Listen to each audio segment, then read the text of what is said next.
Bienvenue dans cette présentation des interactions entre visuels dans un rapport Power BI. Nous sommes ici dans un document PBX au sein de Power BI Desktop. Nous nous intéressons à la base de données exemples fournie par Microsoft AdventureWorks DW 2020. Il s'agit de représenter une société fictive vendant des vélos. Et justement, le seul onglet que nous avons actuellement dans ce rapport, l'onglet des ventes, présente les montants de vente sous 3 formes différentes, un histogramme, un camembert et un tableau. Il s'agit de représenter à chaque fois la même valeur chiffrée qu'est le sales amount présent ici dans la table de faits au centre d'un schéma en étoile Factory Sales. Et on croise cette information tantôt avec des catégories ici, avec des pays dans le camembert et avec des employés dans le tableau.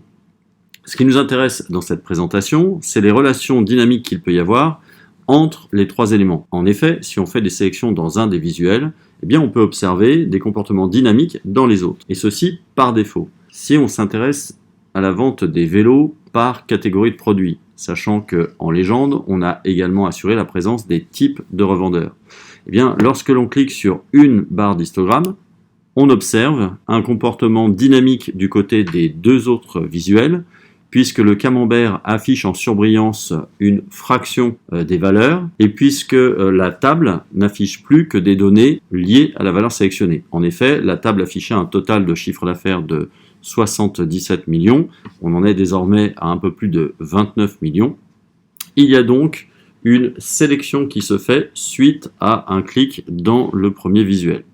Dans l'hypothèse où on clique en dehors de toute barre, eh bien, on est en désélection, on revient sur l'ensemble des valeurs, on retrouve ici nos 77 millions, et ceci est applicable bien sur n'importe quel visuel. Si par exemple je clique sur cette grosse portion de camembert, les États-Unis, il représente 50 millions de chiffre d'affaires, 52 millions presque, et lorsque je clique sur cette portion, eh bien, on observe très facilement dans la table que c'est justement uniquement le montant de chiffre d'affaires réalisé aux États-Unis qui intéresse la table des employés ici, et on aperçoit une mise en surbrillance de la quantité des ventes aux États-Unis par rapport au reste du monde. Après une désélection, on retrouve l'intégralité des valeurs, et enfin, si on fait une sélection dans la table, par exemple, intéressons-nous au vendeur Campbell, bien là aussi, on observe un effet de surbrillance. Bien, tout cela est obtenu par défaut, et ceci est réglable, c'est l'objet de notre présentation. Pour assurer le réglage des interactions, il faut déjà comprendre quelle peut être la nature de ces interactions. En fait, il y a 3 possibilités. Lorsqu'une sélection se fait sur un visuel, les autres visuels vont s'adapter avec 3 comportements. Alors un premier comportement serait de ne rien faire. On peut en effet demander à ce qu'un visuel ne s'adapte pas suite aux sélections dans un ou dans d'autres visuels. Il est également possible donc de choisir entre une adaptation par mise en surbrillance ou une adaptation par filtrage. Pour assurer la configuration de tout ça, eh bien, il s'agit à chaque fois de sélectionner un des visuels et d'aller configurer sur les autres leur réaction par rapport à une sélection dans le premier visuel sélectionné. Il faut d'abord basculer Power BI Desktop dans un mode de gestion des interactions. Pour cela, on va aller sur l'onglet Format et on va enfoncer le bouton Edit Interactions. Très bien, le bouton des interactions est désormais enfoncé. Sélectionnons le visuel de gauche. En sélectionnant le visuel de gauche, nous allons décider sur les 2 visuels de droite quelles seront leurs réactions quand il y aura une sélection à gauche.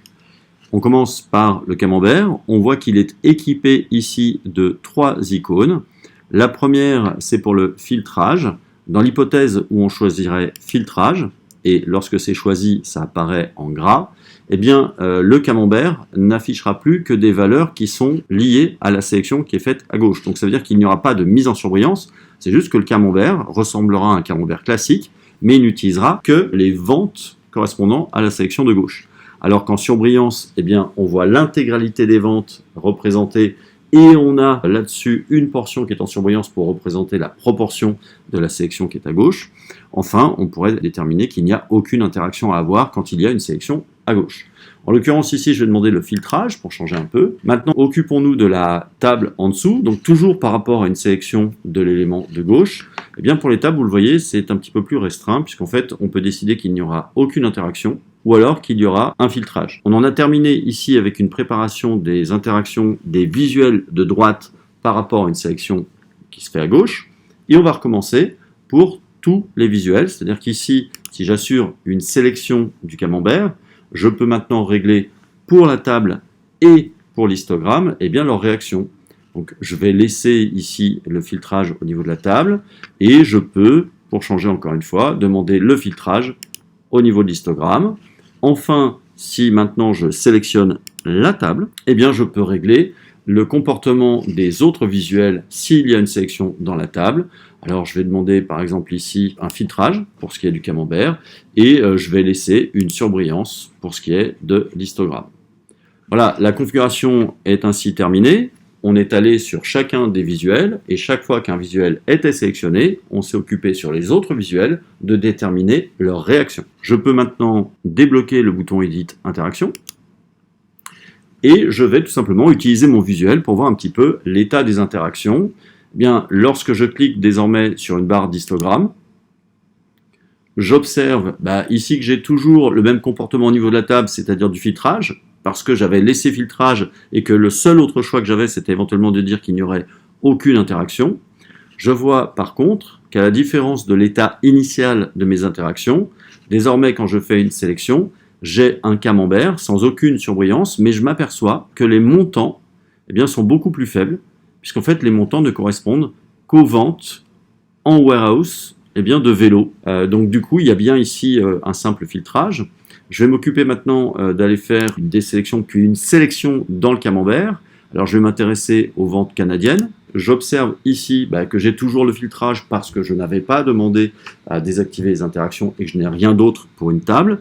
J'observe au niveau de l'histogramme que l'histogramme contient déjà beaucoup moins de barres. Il n'y a pas au Canada de vente dans un 4e type de revendeurs, et les barres sont tout à fait convenables. Ça veut dire qu'en fait elles ont des proportions qui correspondent aux ventes canadiennes. Donc si maintenant j'assure une désélection en cliquant en dehors de toute valeur, je retrouve les valeurs globales, puis je vais m'intéresser ici à un revendeur tel que par exemple Mitchell, qui lui fait 10 millions sur les 77 millions, et quand je sélectionne Mitchell, comme j'ai demandé un filtrage au niveau du camembert, je n'ai pris qu'un seul employé. Cet employé ne travaille qu'aux États-Unis. Je n'ai donc que les États-Unis ici qui sont représentés pour le montant des ventes de cet employé.